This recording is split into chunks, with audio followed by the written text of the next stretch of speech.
Welcome to Industry Focus, the podcast that dives into a different sector of the stock market every day. It's Wednesday, May 25th, 2016, hump day of Life Cycle Week, and on this show, we are looking at a therapeutic drug starting from its discovery and following its life cycle onward. I'm Christine Hargis, and here to help me tell the tale is Motley Fool healthcare contributor Todd Campbell coming in via Skype. Todd, how's it going? It's going great. This is going to be a really fun show. I think it's going to be really informational for people. We're going to talk about discovery, development, approval, marketing, patent expiration. We got a lot to cover. I think one of my favorite things in planning for this episode was uncovering how many different companies are nestled within this process that you don't really even think about that much, but they're there and a lot of them are publicly traded. So we're going to provide a lot of interesting investing ideas on this show. First things first, I think we should name our drug if we're going to be tracking it over its whole life. What do you say? I think that's a great idea. All right, so you gotta tell me what you think. I was thinking we name it FoolMab. FoolMab. That's actually too easy to pronounce, but we'll go with that. You're right. I need a couple of more like J's and weird syllables in there.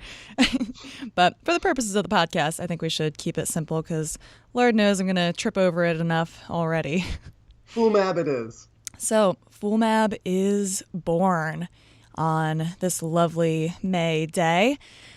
First thing in his life would be discovery. Right.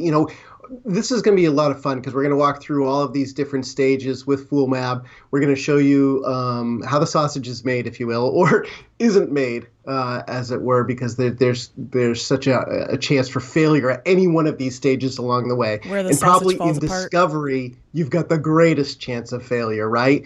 Because this is where all of the exploratory work is being done. Everything that's investigational at this level. You're basically taking a concept that you might have and you're trying it out. This is all about the Petri dish. Yeah, this is where you've got the dartboard and you're just slinging darts at it. Absolutely. You're going to start out with an idea. It's all lab work. Then you're going to start to do some preclinical work where you'll take a drug, FoolMab as it were, and we're going to try FoolMab out in maybe some mice and see how those mice react to it. But again, no human clinical trials at this stage. This is all just we're throwing the darts and we're seeing what sticks. And at this point, they're typically private companies that are involved. And you also have your NIH type grant companies, if you can't really call it a company, but not really a whole lot that's investable here. Yeah, you're talking about, right. You've got educators hard at work at places like UCLA that are doing, the hard work of researching some of these concepts. They're getting funded by NIH. NIH has a massive $30 billion budget that they use and dish out in grant money to help support the development of these or the discovery of therapies. And then, of course, on the other side, you've got, young, very young companies. Sometimes they're getting started or spun out of these universities. And most of the time, they're backed by venture capital, which means that the average investor, the Main Street investor, does not have an opportunity to invest in these. And that might not be a bad thing. Yeah, if they were public, I'd imagine that they would be extremely risky at that point.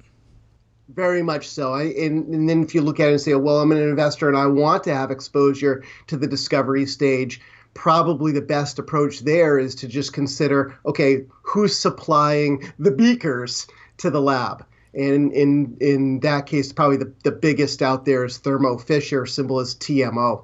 Yeah, they are a really interesting company because you can get that exposure to the discovery phase of things, but they're not quite as risky. They're a big company, they bring in a lot of money, and they have a fairly diverse business too. Yeah, we're talking about a company that does $16 billion in annualized sales. This is not a small company. It's a big company, and it's profitable and it's growing. Sales were up 10% last quarter, year over year. It's a profitable company. It's generating out earnings every quarter for their investors. So yeah, this is a good de-risked way to say, okay, I want to benefit regardless. Who cares who's going to develop the drug? I want to be involved in the discovery of the next generation of therapies. Well, TMO is a good way to do it. So FoolMab is born and goes into development. As a lot of our listeners will know, there are 3 phases of developing a drug. You have your phase 1 trials, phase 2, and phase 3. Todd, do you want to give us a quick rundown of what the difference in those phases are? Absolutely. So you've got the 3 phases. Most drugs Fumab will have to go through all 3 of these phases. There's an exception. We'll get to that in a minute. Phase 1 is more to figure out the dosing. Okay, we've got this great idea in preclinical studies.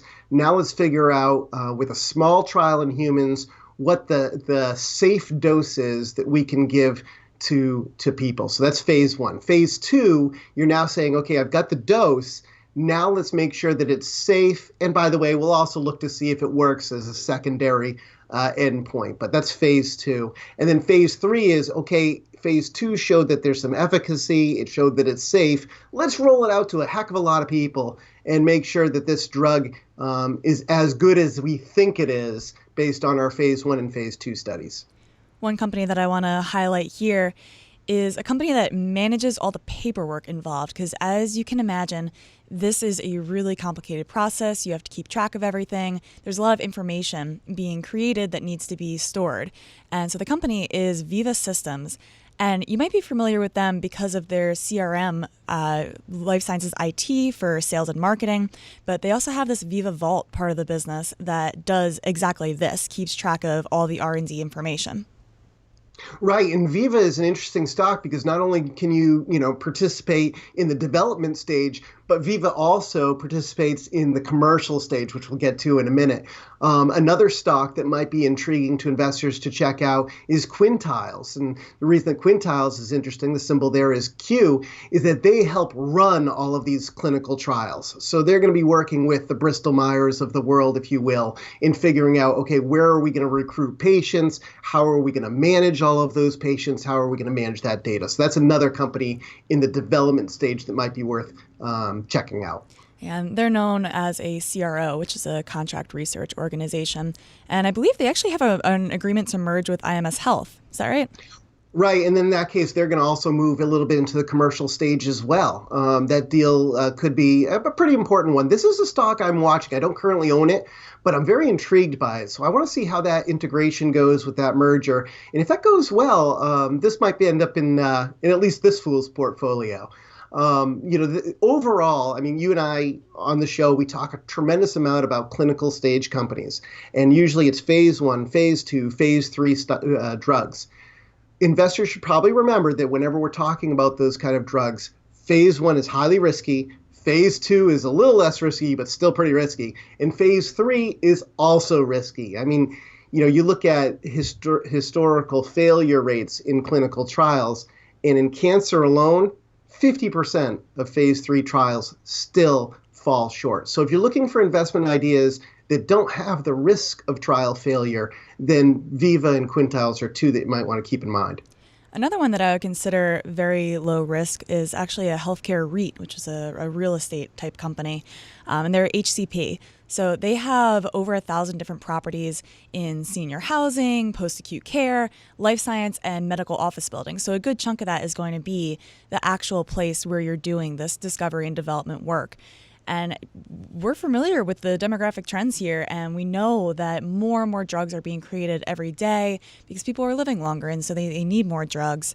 And so HCP stands to capitalize on that.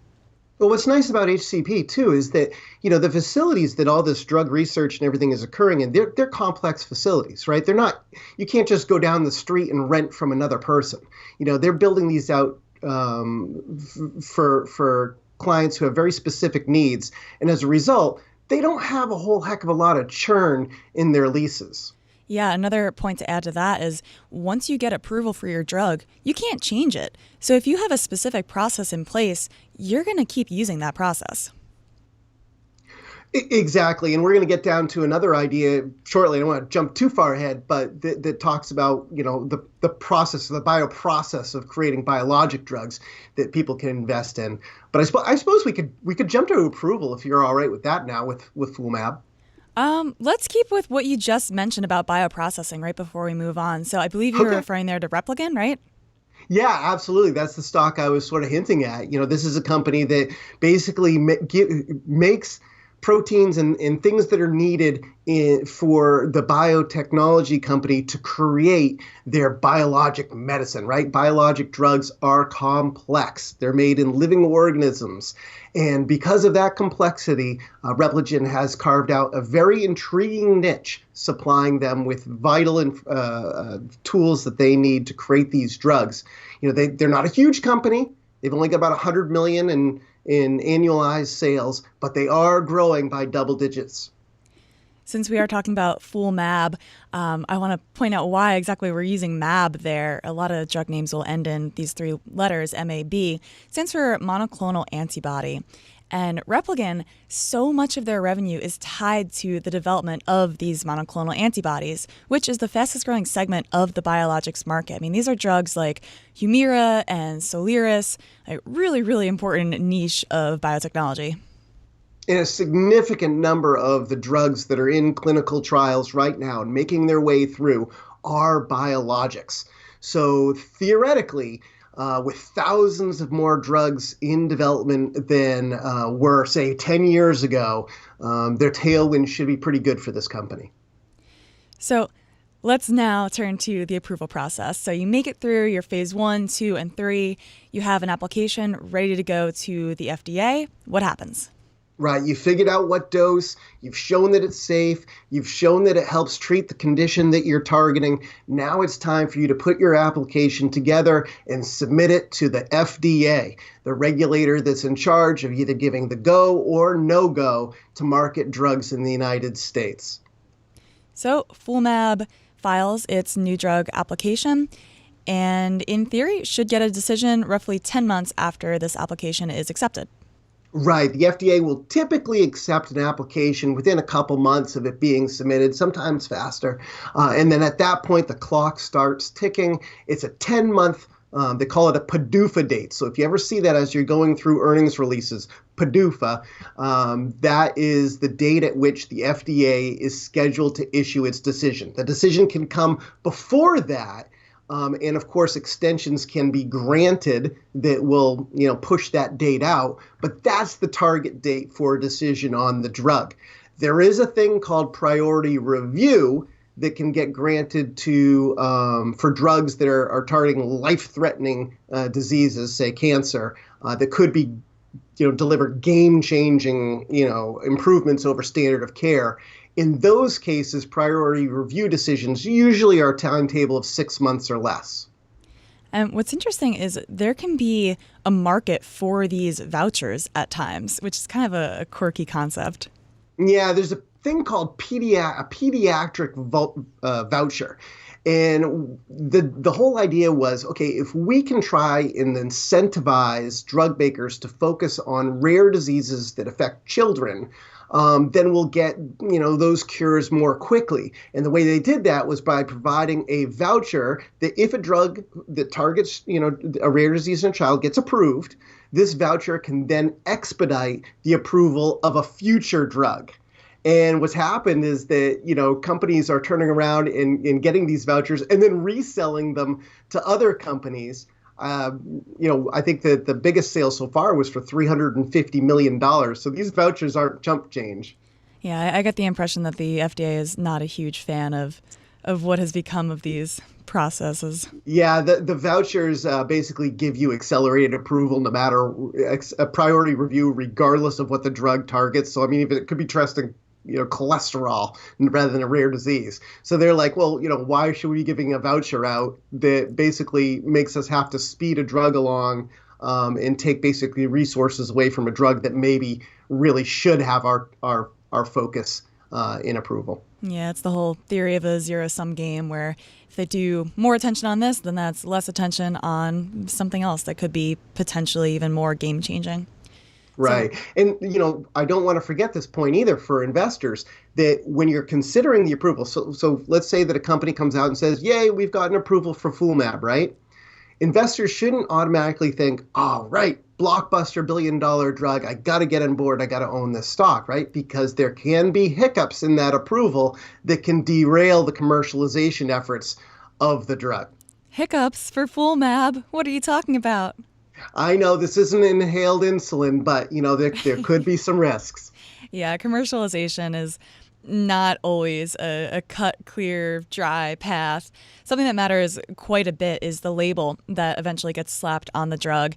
This matters quite a bit for commercialization because if you have, for example, a warning on the label that says, hey, there's this huge risk of something devastating if you take this drug, it's going to be a heck of a lot harder to actually sell that drug to the doctors and to patients. Right. They're called black box warnings. And all you have to do is basically Google your Fulmab plus label, and you can read the label. And if it's got the black box warning, then you have to spend a little bit of extra time considering, okay, are doctors going to feel okay prescribing this drug? I mean, if it's for something that's not a life-threatening condition, a black box label can mean, create quite a hurdle for a drug maker to overcome. Another hurdle for the drug makers to deal with at this point in the life cycle is pricing and negotiating that reimbursement structure with the payers.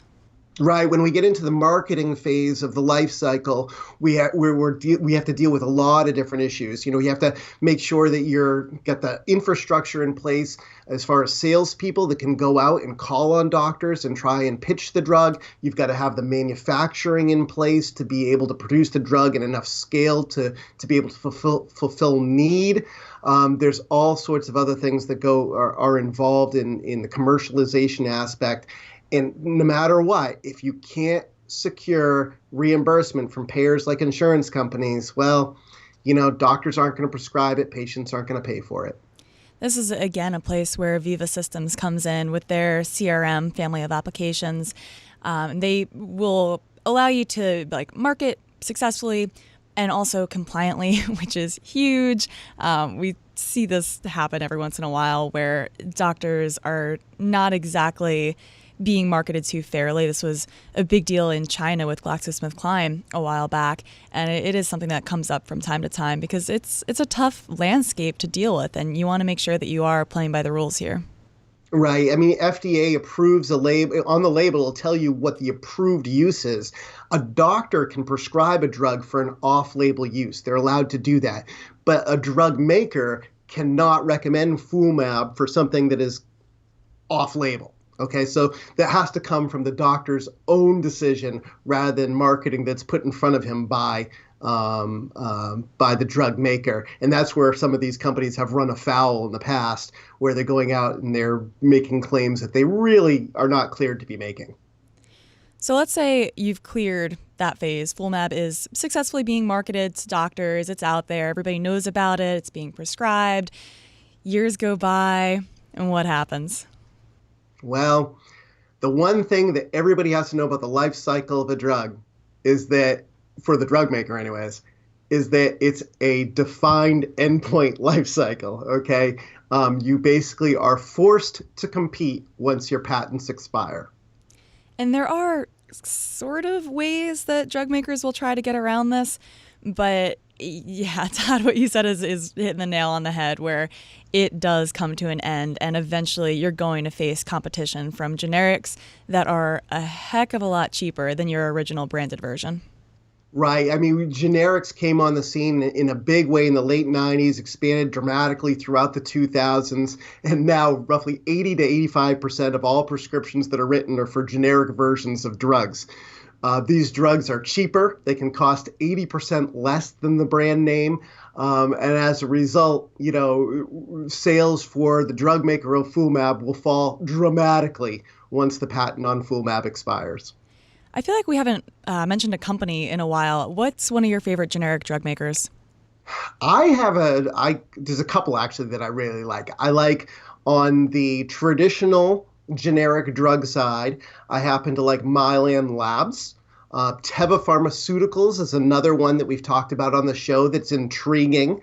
So those are two companies that investors might want to consider. They're the two biggest out there, if you will, in the generic drug space. There's also a very young, emerging generic industry, if you will, that's associated with biologic drugs.